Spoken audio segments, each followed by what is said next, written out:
Olá pessoal, voltamos então com a aula sobre registro de imóveis. Para inicializar, sempre começamos com as atribuições, né? Artigo 1076 explica qual o âmbito de abrangência do registro de imóveis. Seria todos os atos relativos à transmissão da propriedade imobiliária, registrar, anotar, atos de aquisição, de transmissão de propriedade imóvel, nos reais, tudo que a gente já conhece sobre esse mundo do registro de imóveis. Artigo 1077 traz o rol de atos registrados e averbados. Aqui também é uma cópia da Lei 6.015, que vocês podem aprofundar um pouquinho mais na aula específica de registro de imóveis. Para nós, Código de Normas, o que é muito importante saber? O mais importante está aqui no inciso 37, que diz o seguinte: vai ser registrado no registro de imóveis escritura pública de arrendamento de imóvel rural por estrangeiro residente ou autorizado a funcionar no Brasil, bem como pessoa jurídica brasileira equiparada à estrangeira, desde que previamente registrado no títulos e documentos. Muito importante que o contrato de arrendamento, ele é registrado no títulos e documentos. Ele é uma das competências privativas dos títulos e documentos. E aqui, o nosso Código de Normas traz que o arrendamento de imóvel rural por estrangeiro vai ser também registrado no registro de imóveis no livro 2, que nós vamos ver que nós temos também vários livros na competência do registro de imóveis e que, diferente dos outros livros, eles são descritos por números e não mais por letras. Mas eu até coloquei aqui um vide letra B, inciso 21, porque já a gente vai ler e vai fazer o link com esse inciso aqui 37, tá? Então, mais importante aqui, no âmbito de Código de Normas do registro de imóveis, é essa escritura pública de arrendamento de imóvel rural por estrangeiro, que além de registrada no TD, vai ser registrada aqui no RI no livro 2. Passando para as averbações, ainda estamos num copia e cola da 6.015. Teve uma expansão de alguns atos, mas nada que a gente consiga aprofundar fora da aula do registro de imóveis, aqui para o Código de Normas. Importante para nós, inciso 14º, perdão, aqui do artigo 1077, letra B, averbações. Vão ser averbados no registro de imóveis reratificação do contrato de mútuo com pacto adjeto de hipoteca em favor de entidade integrante do SFH, Sistema Financeiro de Habitação, ainda que importando elevação de dívida, desde que mantidas as mesmas partes e que não exista outra hipoteca registrada em favor de terceiros. O que é importante frisar aqui? O que eu sublinhei, ainda que importando elevação da dívida. Por quê? Porque, na prática, quando temos elevação de dívida, a gente considera, às vezes, renegociação ou emissão de novo título, né? E aqui o código traz que quando tem uma reratificação desse mútuo com pacto adjeto de hipoteca, ele vai ser averbado, mesmo que importe elevação de dívida, tá? Muito importante. Lembra lá que eu falei para vocês lá em cima, no inciso 37 da hipótese do contrato de arrendamento? Aqui, no item averbações, inciso 21, fala que vão ser averbados o comodato e o arrendamento, desde que previamente registrados nos títulos e documentos, salvo a hipótese que eu trouxe para vocês do registro do contrato lá de estrangeiro, de imóvel rural por estrangeiro, ok? Imóvel rural por estrangeiro vai ser registrado, tanto no TD quanto no RI. Já o contrato de arrendamento e comodato, arrendamento comum, sem nenhuma especificação, registrado no RTD e averbado aqui no RI, ok?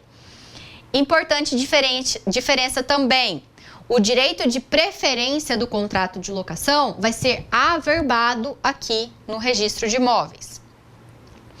Hipótese bacana para se lembrar, inciso 31, vai ser averbado o ajuizamento de execução. Esse artigo veio aqui, esse inciso veio para mudar, né, já que o novo Código de Processo Civil teve a exclusão daquela averbação premonitória que existia antigamente, né, de averbar as ações que foram promovidas no judiciário dentro da matrícula, eles teve a extinção desse instituto com o novo CPC e agora trouxe em substituição à averbação premonitória essa averbação desse ajuizamento de execução, tá bom? É a execução e não o processo de conhecimento no seu termo inicial, né? O processo de conhecimento não vai ser averbado, vai ser averbado o ajuizamento da execução. Inciso 35, inciso 40. A certificação de não sobreposição a outros imóveis no cadastro de georreferenciamento do INCRA. Também nova hipótese de averbação, que antes nós fazíamos, trazendo para a prática, fazia a averbação do memorial descritivo, né, do georreferenciamento, mas não fazia essa averbação dessa certificação de não sobreposição. Às vezes constava ali dentro mesmo da averbação do memorial descritivo. E aqui trouxe uma hipótese única, né, uma hipótese específica de averbação dessa certificação de não sobreposição. O que isso quer dizer? Os imóveis rurais, eles precisam ser feitos um processo de georreferenciamento e levados ao INCRA, dependendo da área dele, para saber se um se sobrepõe ao outro. E essa certificação que é feita pelo INCRA de que não se sobrepõe é levada a registro ali dentro da matrícula, mas levada a registro em sentido amplo, porque ela é averbada, tá? Saindo do rol dos atos averbados e registrados, já entramos aqui um pouquinho mais para as coisas mais específicas.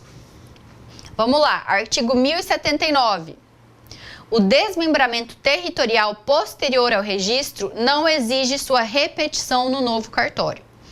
Então, aqui está falando que, caso tenha um desmembramento posterior ao registro de algum ato, não precisa ser feito esse ato novamente no cartório desmembrado. Artigo 1080. Os atos relativos às vias férreas, elas serão registradas na circunscrição imobiliária onde se situa o imóvel, ok? Então, as vias férreas do local de situação do imóvel é onde é feito o seu registro. Caso abranja mais de uma circunscrição, é feita em todas elas. Passando para a parte de livros e escrituração. Então, esses primeiros artigos foram mais uma introdução rápida de atribuições, de atos a serem registrados e averbados. E agora nós vamos ver quais são os livros e a escrituração em si do registro de imóveis.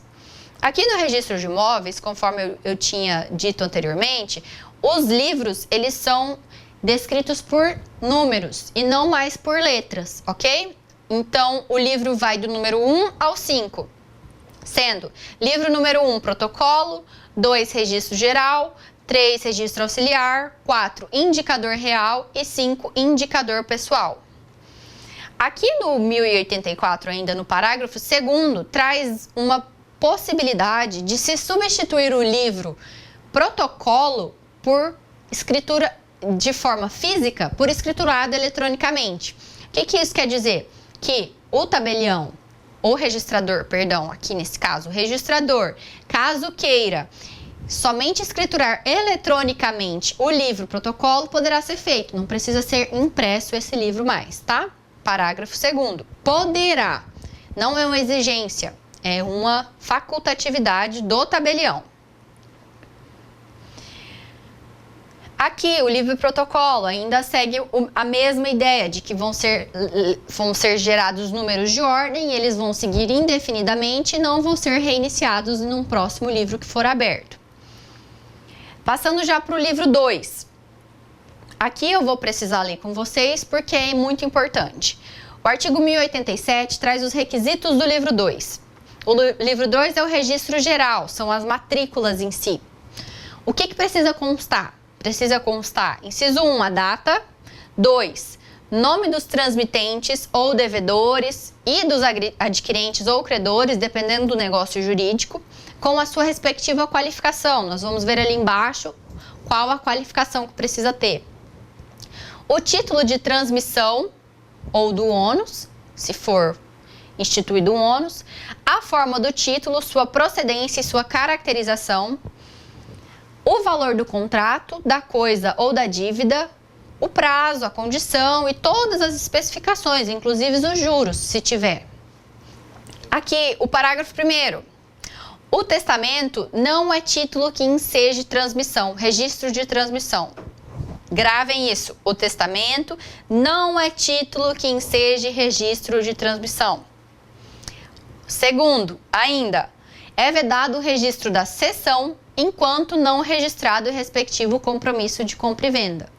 Então, caso eu faça a cessão dos meus direitos de algum compromisso de compra e venda que eu tenha firmado, respeitando o princípio da continuidade registrária, eu preciso registrar primeiramente o contrato de compra e venda, o compromisso de compra e venda, para depois registrar a cessão que houver sido feita. Parágrafo 3º. O protesto contra a alienação de bens, o arrendamento e o comodato são atos insuscetíveis de registro, admitindo-se a averbação do protesto contra a alienação de bens diante de determinação judicial expressa do juízo. Então, vamos fazer um link aqui. Eu coloquei, entre parênteses, exceção, artigo 1077, letra A, inciso 37. Por que eu coloquei essa exceção aqui? Porque vocês lembram que lá em cima eu falei que o contrato de arrendamento rural de imóvel, rural por estrangeiro é registrado? É uma exceção, tá? Desse parágrafo 2º aqui. Porque aqui fala que nem o protesto contra a alienação de bens, nem o arrendamento, nem o comodato são registráveis. Por quê? Porque eles são averbados. Mas temos essa exceção, tá? Artigo 1089. São registrados no livro 3. O que é registrado no livro 3? Todo esse rol de documentos que temos aqui. E aqui lembra que eu falei para vocês que lá no TD é penhor comum? Por quê? Porque aqui no RI, no livro 3, são feitos os registros de penhor de máquina, de aparelho, penhor rural. Tá tudo disposto aqui nesse 1089, tá bom? Por isso que lá no TD é só penhor comum.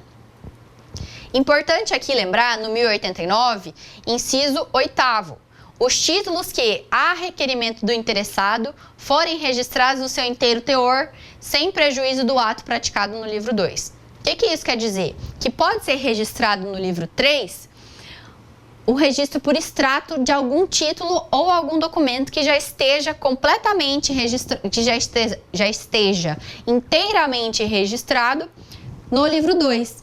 Então, por exemplo, eu registro lá no livro 2 uma compra e venda instituída dentro de uma escritura pública. Aqui no livro 3 eu posso vir e posso registrar essa escritura pública. Para quê? Para dar publicidade completa ao ato. Tudo bem? Porque fala o inciso 8º que a gente pode registrar, se for registrado no inteiro teor no livro 2, os títulos que a requerimento do interessado ele queira registrar. Tudo bem? É como se fosse um registro facultativo lá do títulos e documentos aqui no registro de imóveis, mas com a obrigatoriedade de se observar se foi registrado no livro 2 ou não de forma completa esse documento. Aqui o artigo 1090 traz uma especificidade acerca da convenção de condomínio, que traz que, no parágrafo único do 1090, que a alteração da especificação exige a anuência da totalidade dos condôminos. O que é a especificação? Quando você faz o registro da convenção de um condomínio, o cartório tem que mencionar especificamente o número do registro de especificação do condomínio feito na matrícula. E no registro dessa especificação, a remissão do registro da convenção. Caso queira fazer a alteração dessa especificação desse condomínio, você precisa da anuência da totalidade dos condôminos. Parágrafo único, 1090. Artigo 1091. As escrituras antinupciais e as que regulem regime de bens em alguma escritura de união estável, elas vão ser registradas no registro de imóveis. E aqui consta que na comarca em que os cônjuges ou conviventes têm ou tiverem seu último domicílio. Então, tem essa possibilidade de escolha. Onde os cônjuges têm ou tiveram seu último domicílio, vai ser feita o registro da escritura pública de convenção, da escritura de antinupcial, de instituição do regime de casamento, sem prejuízo da sua averbação obrigatória no lugar de situação dos imóveis de propriedade ou dos que forem sendo adquiridos. Então, além de registrar esse pacto antinupcial, eu ainda tenho que fazer a averbação em todos os imóveis de propriedade desses cônjuges desse registro dessa convenção antinupcial, ok? Artigo 1092. Tem aqui algumas possibilidades de averbação à margem das matrículas. Parágrafo 2º. Poderão ser averbados à margem das transcrições ou das matrículas tombamento provisório, restrições próprias de imóveis de vizinhança. Aqui eu só quero que vocês atentem para o poderão. Toda vez que tiver poderão, deverão ou deverão, você precisa se atentar, porque o legislador ou quem está fazendo a sua prova da sua banca, do seu concurso, eles gostam de fazer essa pegadinha de coisas que são obrigatórias e coisas que são facultativas. Tudo bem? Aí eu não vou ler o artigo inteiro, porque vocês vão ler na sua casa e só tenham em mente esse poderão. Artigo 1093. Os registros no livro 3 serão feitos de forma resumida, arquivando-se no cartório uma via dos instrumentos que os originarem. Então, o registro no livro 3, via de regra, é feito de forma resumida. Aqui, logo nos parágrafos abaixo do 1093, tem umas especificidades também que vocês deverão se ater. Agora, lá no 1094, eu quero trazer para vocês o seguinte. Os atos, eles têm que ser assinados pelo oficial ou por seu substituto ou por escrevente designado. Mas qual a nomenclatura que o legislador utiliza aqui? Para fichas, ele coloca rubricadas pelo oficial ou substituto. Então, as fichas que são feitas dos registros, elas são rubricadas pelo oficial ou pelo substituto. Já os atos, o registro em si, eles são assinados por escrevente autorizado.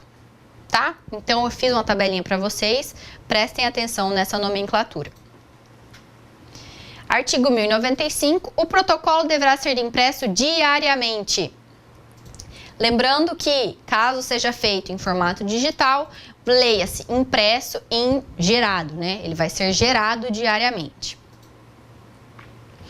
Artigo 1103. Passando lá para o livro 4, que é o livro de indicador pessoal, e o livro 5, que é o indicador real, são os índices, né? Os índices de todas as pessoas que comparecem ao ato e os índices de todos os imóveis. O 1103 fala que, tratando-se de imóvel localizado em esquina, devem ser abertas indicações para todas as ruas confluentes.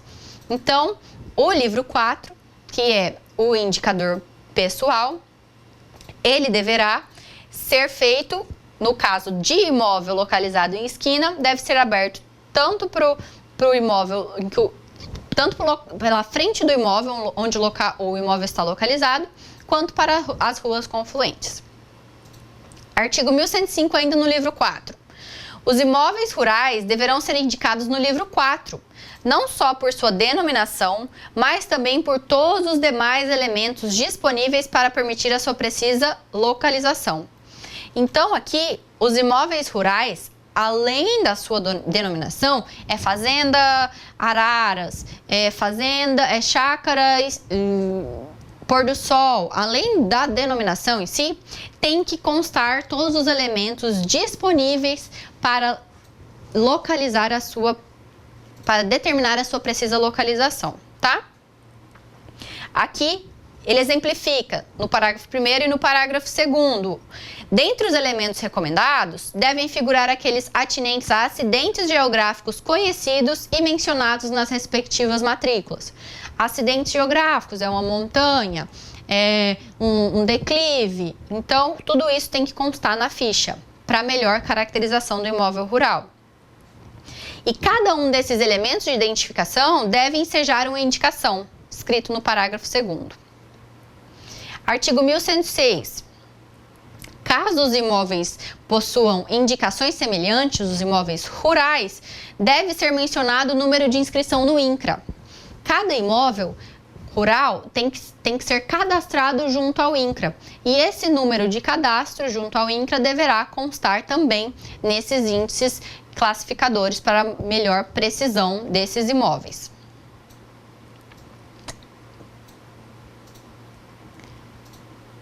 Artigo 1112. Além desses livros que eu falei para vocês, do livro 1 ao 5, nós temos um livro ímpar, que chama Livro de Aquisição de Imóveis Rurais por Estrangeiros. O próprio nome já diz qual o objeto desse livro, né? Todos os atos que digam respeito à aquisição de imóvel rural por estrangeiro devem ser registrados juntamente a esse livro. Tanto ser feito seu registro na matrícula no livro 2, quanto ser feito o registro junto a esse livro. É como se fosse um cadastro especial. O próprio 1112 qualifica esse livro como um cadastro especial. E o que o parágrafo único fala? Que deve conter os seguintes elementos, o livro de aquisição. Adquirente, transmitente, descrição do imóvel, certidão, averbação e ainda todas as aquisições de todos os títulos que forem sendo transferidos, né? E esse livro, inclusive, é um dos livros que podem ser também substituídos por fichas. Então, em vez de ser um livro encadernado em formato único, ele também pode ser elaborado por fichas, artigo 1113. Além de elaborar esse livro e fazer esse registro de todas as aquisições, todas essas informações deverão ser remetidas pelo oficial trimestralmente, a cada 3 meses, à Corregedoria Geral de Justiça e ao órgão federal competente, para que eles possam ter controle das aquisições de estrangeiros de imóveis rurais aqui no nosso país. Então, trimestralmente é feita essa remessa dessas informações do oficial para a Corregedoria Geral de Justiça e por órgão federal. Ainda no parágrafo 2º, dispõe que, caso essas aquisições de imóveis rurais por estrangeiros sejam feitas em imóveis situados em áreas indispensáveis à segurança nacional, deverá ser remetida também as informações para a Secretaria-Geral do Conselho de Segurança Nacional. Então, Corregedoria, órgão federal competente e, caso seja em área indispensável à segurança nacional, Secretaria-Geral do Conselho de Segurança Nacional. E, caso não haja nenhuma aquisição, a remessa de informação também deverá ser feita em formato negativo. E, para todos esses órgãos que são necessários à informação positiva, deverá remeter tanto as informações positivas quanto as informações de que não houve nenhuma aquisição de imóvel rural. Ainda, na aquisição de imóvel rural por pessoa estrangeira, sendo física ou jurídica, é essencial do ato a lavratura de escritura pública, sendo vedado ao registrador, sob pena de responsabilidade, registrar títulos que não atendam aos requisitos legais. Então, caso haja uma aquisição de imóvel rural por estrangeiro, que se configuraria como uma aquisição que não abaixo de 30 salários mínimos, conforme o Código Civil dispõe, ela poderia ser feita por ato particular. Entretanto, nesse caso específico de imóvel rural por pessoa física ou jurídica estrangeira, mesmo que seja abaixo dos 30 salários mínimos, mesmo que pudesse ser feito por ato particular, o nosso Código de Normas, no artigo 1115, traz que é de essência do ato a escritura pública, não podendo ser registrado caso seja apresentado em outro formato que não a escritura pública. Artigo 1116. O registrador deverá manter controle atualizado tanto da dimensão das áreas adquiridas pelas pessoas estrangeiras, quanto da dimensão das áreas dos estrangeiros da mesma nacionalidade. Por quê? Porque a Lei 5709 de 1971, ela traz algumas restrições da quantidade geográfica que pode ser adquirida por nacionais, por estrangeiros e por estrangeiros da mesma nacionalidade. Dá uma olhadinha lá nessa lei e vejam quais são essas dimensões e essas proporções. Ainda traz no 1117 que mesmo que a pessoa física estrangeira seja casado com um brasileiro e resida no Brasil com seus filhos, todas essas exigências ainda serão aplicadas a ele. Temos uma exceção aqui, no 1118. Dentro dessa matéria de aquisição de imóvel rural por estrangeiro, nós temos que o cidadão português que seja titular de direitos civis em igualdade de condições com os brasileiros, ele pode adquirir livremente os imóveis rurais, né? Sendo apresentada essa condição de português através da sua carteira de identidade perante o tabelião. E aí precisa consignar no registro de quando ele adquira esse imóvel rural de que foi adquirido por português com igualdade de direitos de brasileiro, né? Então, ele pode livremente dispor, não precisa se ater àquelas regras que a gente falou anteriormente. Passando já para o registro em si. Aqui, o que nós precisamos saber? Nessa primeira parte, conforme a gente viu, nós vimos os livros, nós vimos os atos. Agora vamos ver quais são as condições e as formas de registro que cada um desses atos vai levar e também a forma geral. Aqui nós temos que no artigo 1121, parágrafo 1º, assim como lá no TD e no PJ que eu falei para vocês, o prazo de registro do registrador, quando você leva o seu documento à serventia, o registrador tem 30 dias para efetuar o registro. Mas, assim como as outras especialidades, esse prazo você vai ter que levar somente 15 dias para fazer a análise do título, se ele é registrado ou não. Você não pode pegar os 30 dias para efetivar a análise. Nos primeiros 15, lá no parágrafo 2º do 1121, afirma que a qualificação deverá ser efetivada.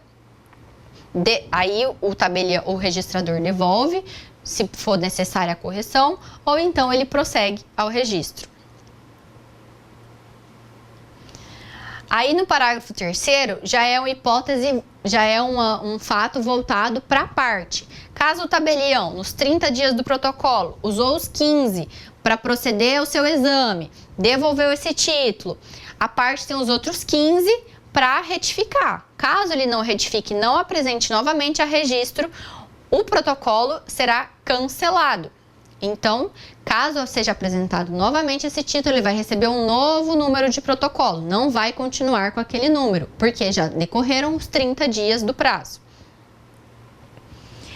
Qual que tem uma exceçãozinha aqui, lá no parágrafo 4º, as cédulas de crédito rural, industrial, comercial, exportação, elas têm que ser qualificadas e registradas no prazo de 3 dias úteis e não mais no prazo de 30 dias. Porque o legislador achou por melhor instituir esse prazo porque as cédulas de crédito são títulos de crédito e o legislador quis dar uma maior circulação a essa cédula, um prazo mais rápido e ágil para que elas sejam registradas. Esse prazo aqui já vem das leis específicas das cédulas, não é novidade do Código de Normas. Então, quando vocês forem estudar lá no registro de imóveis, vocês vão ver que esse prazo já vem das leis da cédula, dos decretos. Eu trouxe aqui para vocês na tabelinha o seguinte, os prazos, ó. O registro tem 30 dias, exceção as cédulas que são 3 dias úteis e a qualificação são 15 dias. Na cédula, claro, não tem esses 15 dias porque nós temos somente 3 dias para registro e qualificação. Ainda no registro,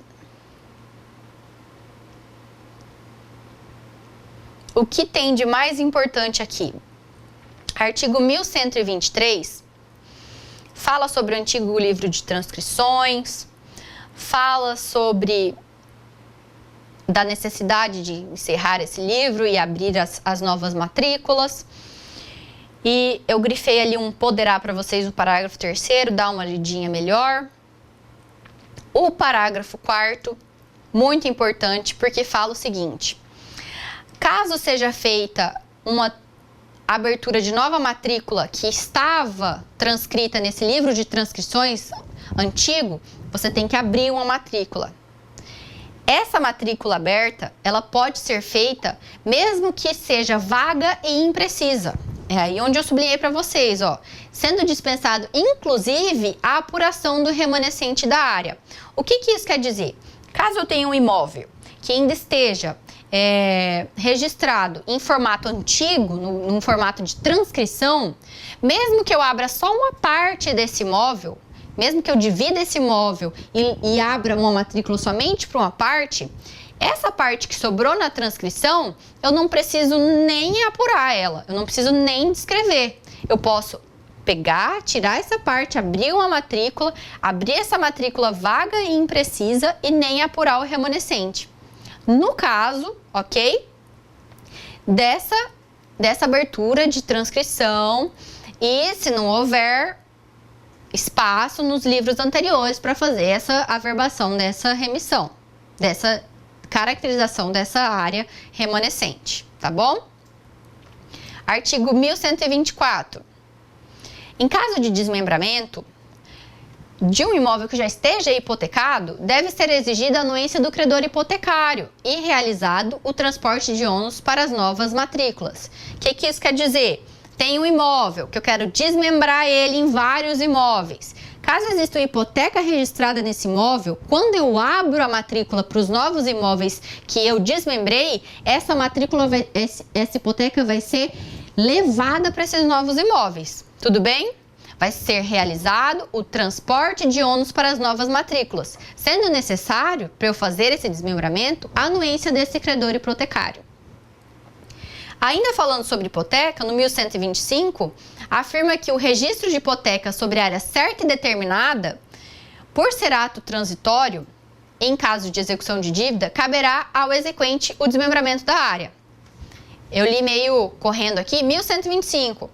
Admite-se, comi essa palavra da outra vez que eu li, admite-se o registro da hipoteca sobre área certa e determinada, por ser ato transitório.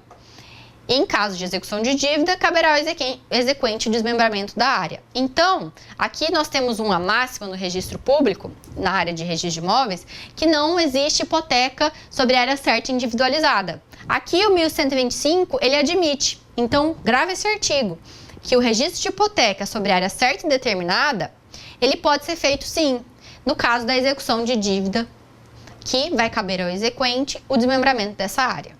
Tudo bem?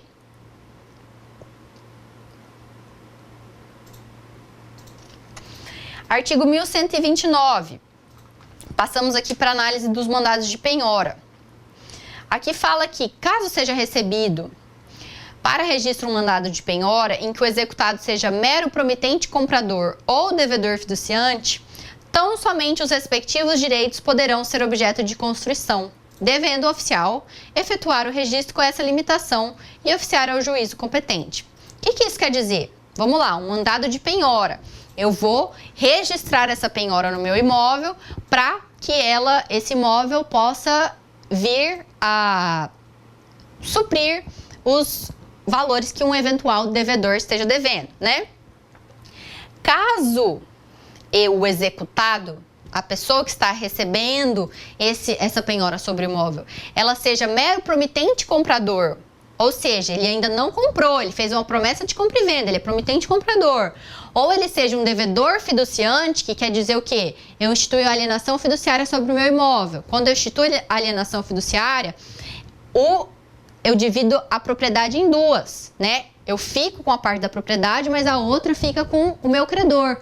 Então, eu não tenho a totalidade da propriedade. Nesses dois casos, o que eu posso fazer? Caso eu receba um mandado de penhora pelo juiz, eu posso fazer a penhora só sobre os direitos. Por quê? Porque tanto o promitente comprador como o devedor fiduciante, eles não têm a propriedade plena. Eles só têm direito à propriedade plena. Então, eu posso penhorar, sim, esses direitos. Aí, eu penhoro e aviso o juiz que eu penhorei somente os direitos. No 1130, caso a execução esteja sendo movida contra pessoa jurídica de responsabilidade limitada e os bens do sócio estejam sendo penhorados, deverá ser feita a prévia averbação da desconsideração da personalidade jurídica, salvo determinação judicial em sentido contrário. Então, caso tenha uma execução, como ali em cima, emitiu um mandado de penhora, mas é uma pessoa jurídica. Essa pessoa jurídica que tem a responsabilidade limitada dos sócios, antes de eu averbar esse mandado de penhora emitido pelo juiz, eu vou ter que averbar a desconsideração da personalidade jurídica. Por quê? Para atingir os bens do sócio e não da pessoa jurídica. Tudo bem? Então, previamente, desconsideração da personalidade, depois a averbação da penhora.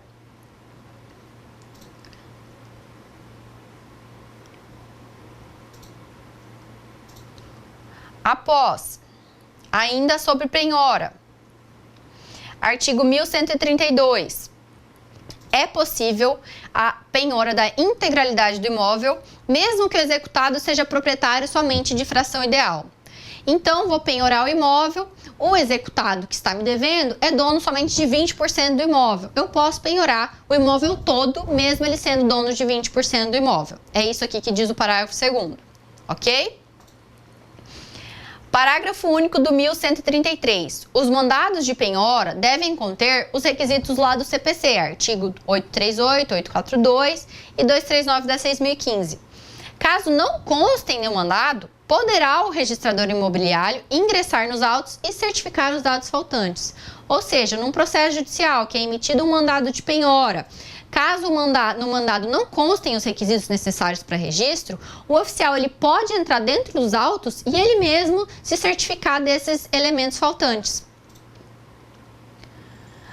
Artigo 1136. Quando não registrada a promessa de compra e venda, mesmo que na escritura constem eventuais anuentes, não deverá o registrador exigir o prévio registro do contrato preliminar nem de eventuais tributos de títulos não objeto de registro. O que o legislador quis dizer aqui? Caso